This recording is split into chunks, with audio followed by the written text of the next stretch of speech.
Assalomu alaykum.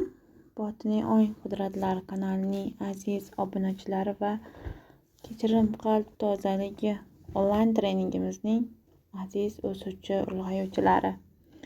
Bugun sizlar bilan kechirim mashqlarimizning 10-mashg'ulotiga ham yetib keldik.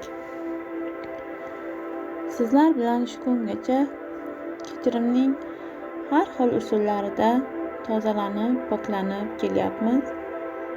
Va bugun yangi meditatsiya,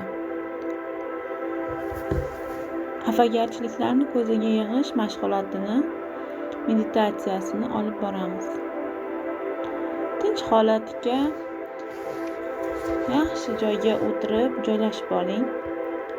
Umurtqa pog'onasi tik turgan holatda bo'lishi kerak. Meditatsiyadan avval albatta suv ichib oling. Suv bu ongimizning benzini. Uni har doim kuch-quvvat bag'ishlaydigan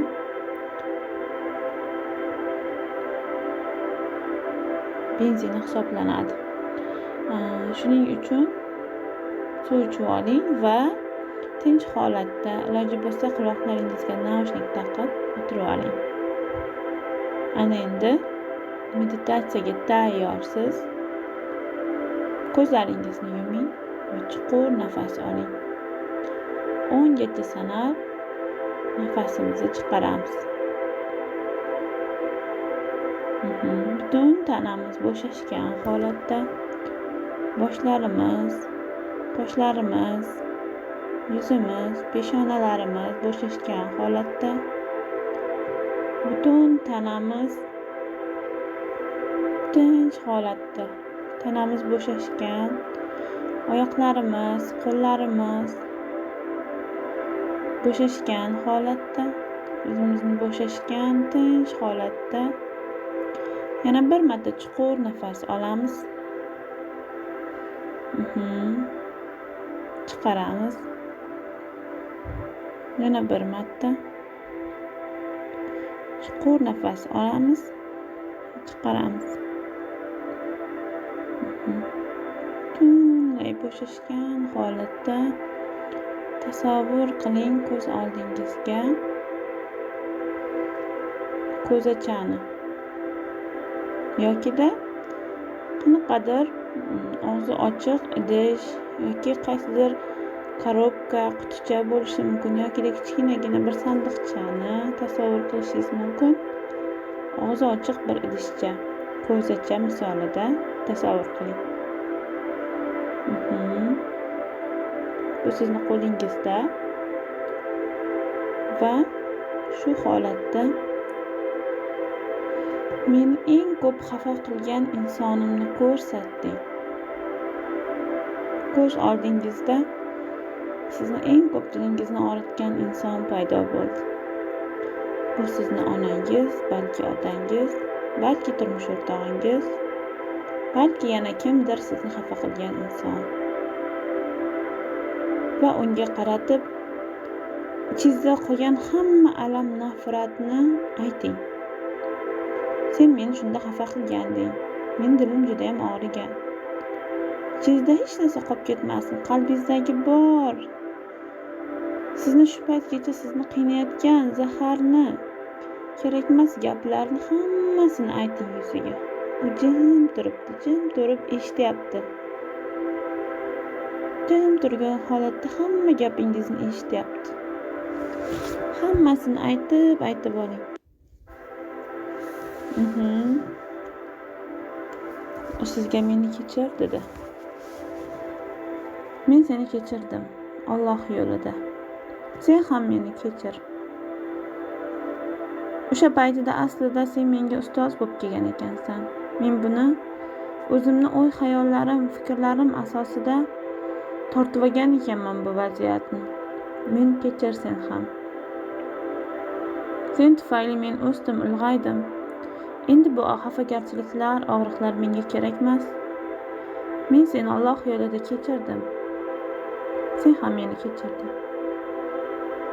Va shu payti o'sha qarshingizdagi inson xuddi bir qora tutun qora bir quyun misolida uni tanasi tutunga aylanib ketdi va qo'lingizdagi ko'zachani ichiga kelib tushdi.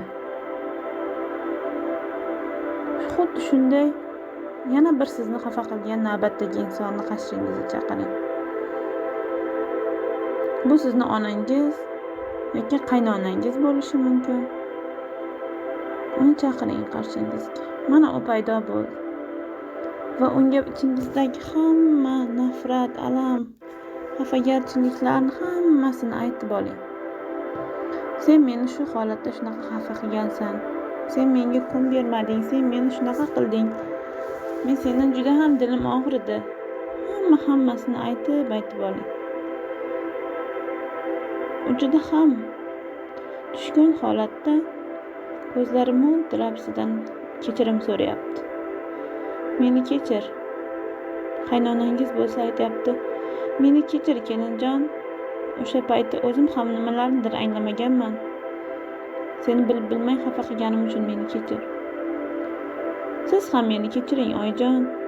Aslida men mana shu vaziyatni o'zim tortib olgan ekanman. Bu holatda meni oladigan darsim bo'lgan ekan va men bu darsni oldim. Xuddi shu qaynonani men o'zim tortib olgan ekanman. Bu mening o'z o'y-xayollarim ekan. Men o'z hayotimni yaratuvchisi o'zim edim. Va sizdan minnatdorman menga shu darsni berganingiz uchun. Va men siz tufayli o'zimga keyingi hayotimda juda ham yaxshi qaynona bo'lish darsini oldim. Va sizdan minnatdorman menga shunaqa dars berganingiz uchun. Siz ham meni Alloh yo'lida kechiring. O'zim ham yosh bo'lganman, ko'p narsani anglamagandirman. Qaynonangiz ham sizdan kechirim so'radi va sizga hozir sizga nimalar kerak bo'lsa o'sha narsalarni berdi. Baxt, omad, pullar.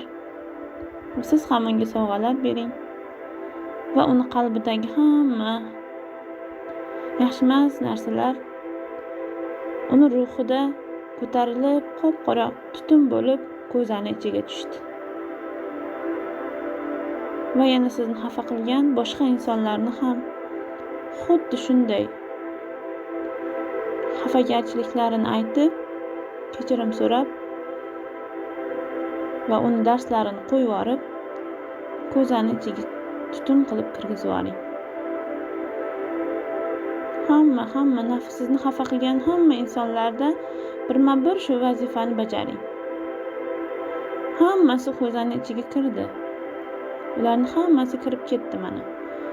Ularning hammasini qalbidagi alam, nafrat, xafagarchiliklar hammasi kirlar, g'uborlar tutunga aylanib mana shu ko'zaga kirdi. Ularni aslida o'zlari qalbidagi hamma kerakmas negativlarni shuni ko'zani ichiga tashlab, qalbi tozalangan holatda o'z yo'llarida davom etishyapti. Uni qalbidagi nafratlar, alamlar, g'amlar, xafagarchiliklar o'sha insonlarni bu ko'zaga tutun misolida kirgizib yuboryapsiz. Va bu ko'zani oxirida yerga ko'mib yuboring. Yer transformatsiya xususiyatiga ega va u hammasini transformatsiya qilib yuboradi. Yo'q qilib yuboradi ya'ni. Hammasidan qutuldingiz, qalbingiz tozalandi. O'zingizni juda ham yengil, juda ham toza his qilyapsiz. Butun tanangizga yana bir razm soling. Hech qayeringizda hech nima qolib ketmadimi? Juda ham toza va pok holatda ana endi o'zingizni bir chiroyli uyda tasavvur qiling. Juda ham chiroyli uy. Yap-yangi, o'zingiz xohlagandek. Oilangiz, farzandlaringiz, o'zingiz xohlagan yaqin do'st yorlaringiz bilan mana shu uyda baxtli, farovon, chiroyli hayotda yashamoqdasiz. Va bu qalbingizdagi hamma kerakmas vaziyatlardan qutuldingiz. Ana endi bu holatlarni hammasini qo'yib yuboring. Va mana shunday baxtli, omadli, farovon hayotda qoling. Chuqur nafas oling, chiqaring, ko'zlaringizni oching. Mana shu meditatsiyani kerak bo'lsa har kuni ichingizda